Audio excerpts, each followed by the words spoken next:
Assalamu alaikum jama'a, ga abin da ya faru yau a kasar Saudi Arabia a Harami yau Juma'a da safe. Mutane kowa da kowa aka kore su, ga muna a Ladin, ga su Ahmed Idris, ga su Dawud, ga su Ibrahim Sharif, ga su Dan Borno, duka kowa da kowa, ga su Mallam Garba a can, kowa da kowa an kore su, yanzu sun fita ba sallah a Harami.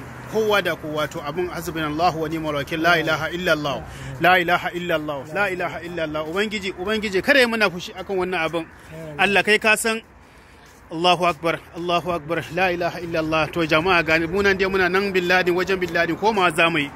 La ilaha illallah. Jama'a kowa da kowa ya duba a duniyan nan, kowa da kowa a cikin masallacai billadin, kowace masallaci ba sallah, kuma gashi an rufe Harami, ga su Mallam Garba duk sahun gaba, kowa da kowa ga sunan sun fito, an kore su, an kore mu gaba ɗaya mun zo. To jama'a wannan abun ya za mu ce ga Allah? To Allah dai ubangiji kada ya muna fushi. Jama'a assalamu alaikum. To abun fa kowa ya tashi ya tsaya ya rage Allah, ayi zifar da hallar salati annabi, kowa ya tuba ya koma ga Allah.